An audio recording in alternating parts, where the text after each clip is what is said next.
welcome to another exciting episode of Guild Wars Wednesdays!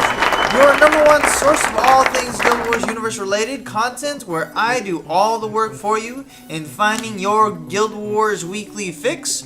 I'm your host, Cake, and welcome to the show today. Sponsorship! Today's show is brought to you in part by DollarShaveClub.com. They have excellent razors, go check them out. The link, of course, can be found at the bottom as well as on the screen, and I too personally go to this and get my razors sent to me monthly. News and updates! First up in today's news, we have the Halloween event, Shadow of the Mad King.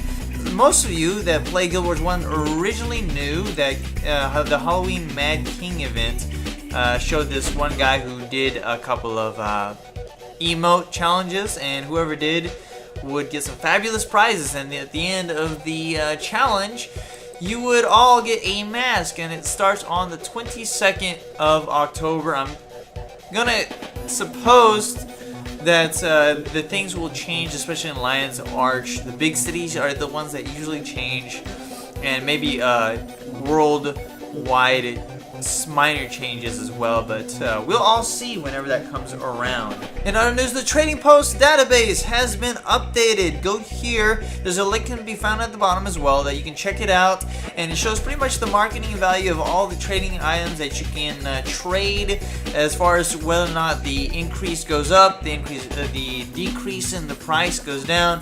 If you're looking towards the economic style of Guild Wars 2, some of you who do stock markets will understand how this works. For the rest of us newbies, well, just stick to simple gaining and gathering loot from everyday stuff and selling it online, because frankly, this is the stuff that if you are a serious money haggler in Guild Wars 2, it would benefit you. But for every other one of us average Joes, we don't really need this. So this, I'm sure, will spark quite a few interest in some people's vocabulary. The mobile beta, even though it's a very small post, is still very interesting in the fact that it's another security measure put in place to prevent the possibility of your account getting hacked. It's a good system, but it only works on mobile units like your Android phone. Next one, how to make money. A user is by the name of ALTTABME has posted his second video of how to make money. Pretty much goes into what I said earlier about the database and the trading system. If you're really into making money in Guild Wars 2 with all the very, very specific details on it, I would suggest watching this. But for us of us average Joes, it's just not gonna fit our boats. The newest concept artist spotlight is Naomi Baker. Naomi Baker. Looks very cute. As you can tell, she has a lot of really good artwork. It looks really nice. Definitely a Guild Wars 2 type of person that I would totally love to see more of her works. Yes, just more of her works, right guys? Gem cards are now available in select retailers. There's a link, of course, you can check it out yourself and see that if you choose not to use your money online for any reason whatsoever, you can buy the cards and use them instead. Legendary weapons. We have more legendary weapons that have been shown to the public through lots of videos online. Many people are getting into the legendaries, and I can't blame them. They look pretty sweet, and so I suggest that if you are a legendary fan, or you say, I want this legendary, that I would go check it out. And another user by the name of Vice Calvaria, I hope I said that right, has made a playlist of all the different legendary weapons that he's found so far. So I am definitely going to watch all of them, and I encourage every one of you that does want to see legendary weapons to go check out his channel as well. As for the updates as of last week, it's a very small update, so I'm just going to read you everything that's on it. The 11th of October 2012, the General was fixed a recently introduced issue that could cause some players to get stuck in loading screens, primarily during PvP matches. That's a good one. Fixed a recently introduced issue that could cause some players to not see other characters' models. Sure, your graphics card upgraded would suffice as well. Restored a certain head sizes to the size selected during character creation. Wonder how that works. Fix a bug with a certain character creation head size slider. So much head messes up in the servers for some reason.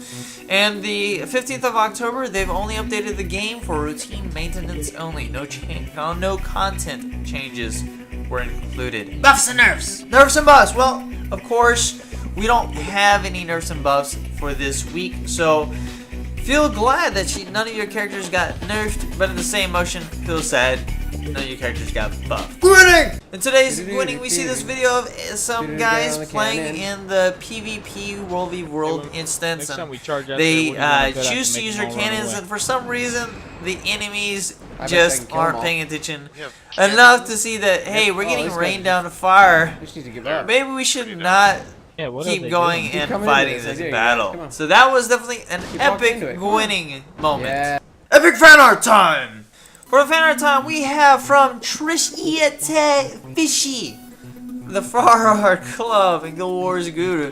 This person made a pretty cute image of what looks like a Guild Wars 1 ritualist with the blindfold and the cute little dress kind of thing. If it's not a ritualist, by all means, forgive me. GWWTF! And the funny video of the week is this funny thing where it was a bug and the person's arms were locked and the person just made the perfect song for this bug.